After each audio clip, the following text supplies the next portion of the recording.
Terima kasih pemirsa Anda masih bersama kami di Jurnal Malam. Asosiasi Lintas Advokat Muda Indonesia atau ALAMI melaporkan Ahmad Dhani atas penghinaan terhadap Presiden Joko Widodo. Mereka berharap musisi sekaligus calon wakil Bupati Bekasi itu segera diproses secara hukum. Asosiasi ini melaporkan Ahmad Dhani ke Barreskrim Polri dengan tuduhan penghinaan Presiden. Perbuatan dan kata-kata kotor Dhani yang ditujukan kepada Presiden saat aksi damai 4 November lalu dinilai tidak etis. Dhani dianggap sengaja menghina penguasa atau badan hukum di Indonesia dengan ancaman pidana hingga 1 tahun 6 bulan penjara. Sebelumnya, sejumlah kelompok masyarakat turut melaporkan Ahmad Dhani untuk kasus yang sama, yakni Laskar Rakyat Jokowi dan Pro Jokowi.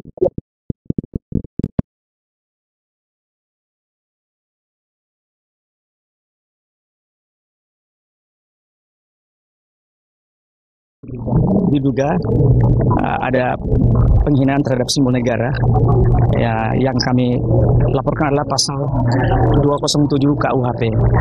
Jadi untuk sementara kita tunggu perkembangan selanjutnya dari rekan-rekan penyidik dari yang dibawa apa aja? Jadi sementara semalam kami bawa itu rekaman video yang sudah di-share ke publik ya, kayak semacam YouTube dan lain-lain. Itu menjadi KPUD Kabupaten Bekasi terus mencermati dan menunggu laporan perkembangan kasus Ahmad Dhani yang dilaporkan ke Barreskrim Polri terkait dugaan penghinaan terhadap Presiden dan simbol negara RI.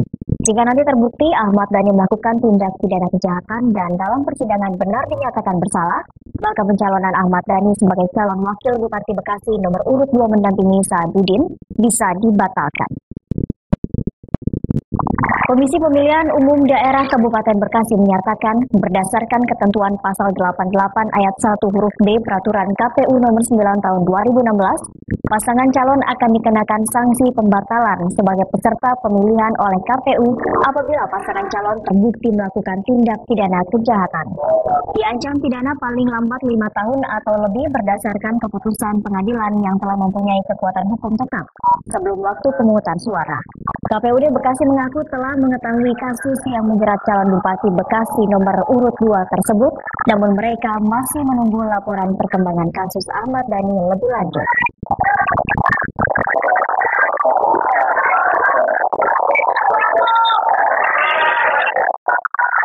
Berdasarkan pada pasal 88 ayat 1 huruf B bahwa pasangan calon dalam pemilihan bupati dan wakil bupati itu dapat dibatalkan oleh KPU Kabupaten, dalam hal ini KPU Kabupaten Bekasi, apabila itu pasangan calon melakukan tindak pidana yang diancam paling singkat 5 tahun dan dibuktikan dengan keputusan tetap yang dikeluarkan oleh lembaga pengadilan. Sementara itu, Menteri Sekretaris Negara Pratikno menegaskan bahwa pihak kepresidenan belum mengajukan langkah hukum apapun terkait kasus dugaan penghinaan kepada Presiden saat aksi damai 4 November lalu. Padahal Presiden Jokowi sudah mengetahui adanya sekelompok masyarakat yang mengadukan dugaan penghinaan kepada Presiden. Yang jelas, tadi juga disampaikan di Polri, saya kira juga disampaikan Presiden di depan media di Polri bahwa tidak, kita ini kan bangsa yang santun, bangsa yang sopan. Justru banyak negara merujuk ke kita dan kita tentu saja harus mempertahankan bahkan memperbaikannya.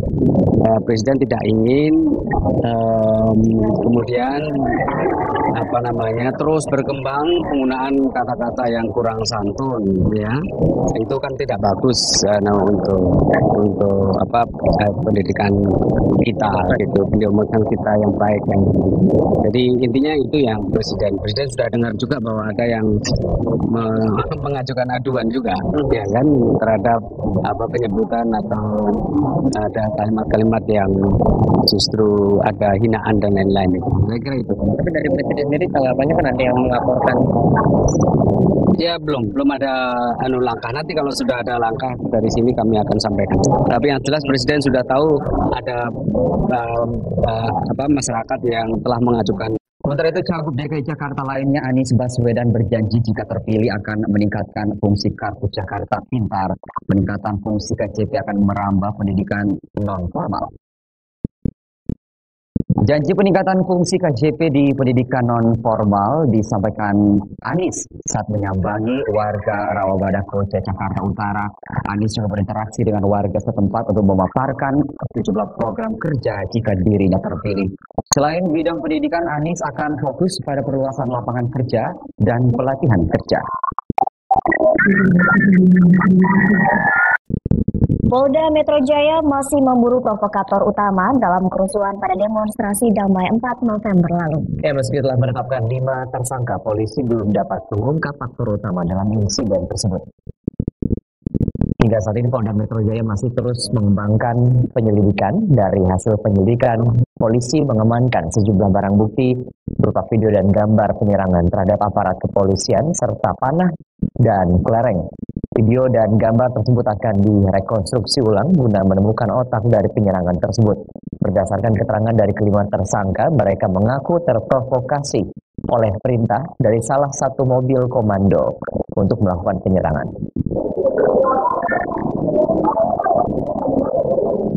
Barang bukti yang ada di video, ada di foto-foto inventaris kita, data kita, itu yang kita akan ajukan nanti ke persidangan. Karena memang yang bersangkutan kita konstruksikan melakukan penyerangan dengan beberapa alat, misalnya bambu, batu, untuk menyerang petugas kami yang ada di lapangan.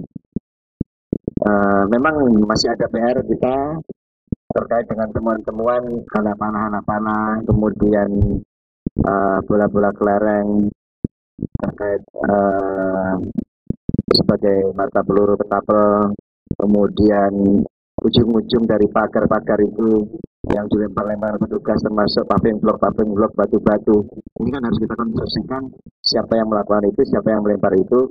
Makanya kita sangat bergantung sekali dengan barang bukti yang ada di video-video yang kita punya ya. Proses masih berlanjut, kita masih mengidentifikasi, tentunya nanti akan kita mencari benang merahnya, karena pengakuan yang bersangkutan mereka ini kan terprovokasinya karena ada perintah mobil komando untuk perintah maju, mendorong pasukan kita. Polisi telah menetapkan 5 anggota HMI menjadi tersangka dalam kericuhan yang terjadi saat aksi damai 4 November lalu. Meski sudah menjadi tersangka, polisi belum memastikan kelimanya akan langsung ditahan atau tidak. Kabid Humas Polda Metro Jaya, Kombes Pol Alwi Setiono mengatakan penahanan kelima kader HMI ini tergantung hasil pemeriksaan. Karena untuk penahanan masih harus menunggu hasil pemeriksaan selama 1 kali 24 jam.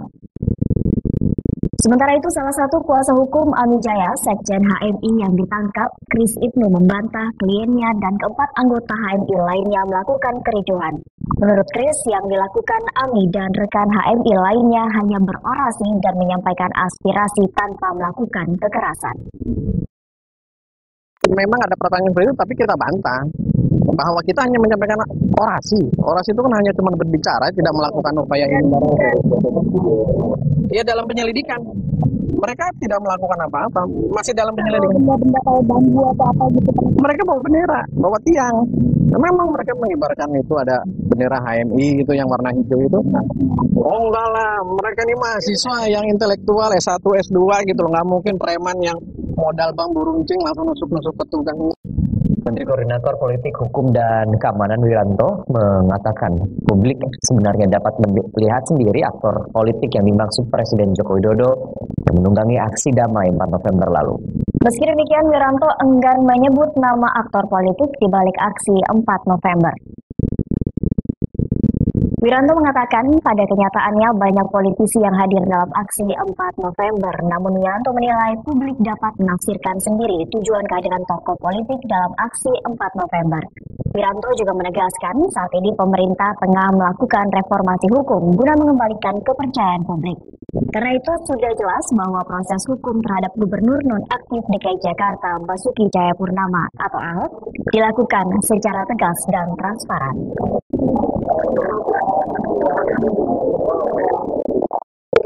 Kan Anda sih lihat kan koalisi. Gitu. Anda lihat bahwa memang ada ya tokoh-tokoh politik yang masuk dalam arena demonstrasi.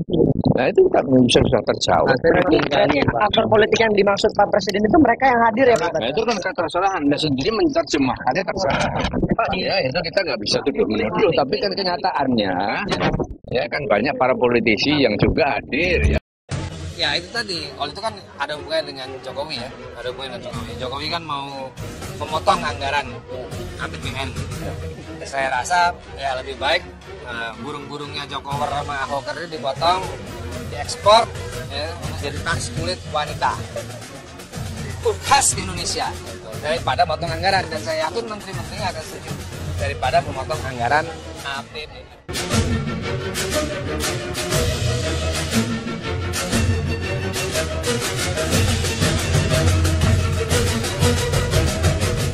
Saya tidak pernah berjanji itu. Kalau ada netizen yang nggak janji itu, ini netizen bego, ya kan?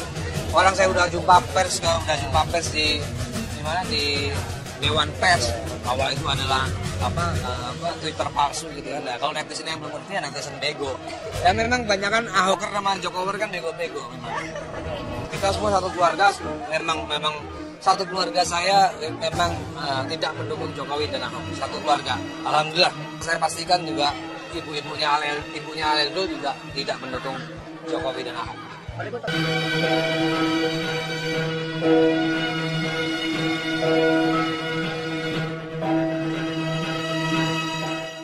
Oh enggak, biasanya juga acara ulang tahun kan sering. Al ulang tahun, El ulang tahun, Dul ulang tahun, saya ulang tahun, biasanya kita rame. Jadi kayak gitu biasa.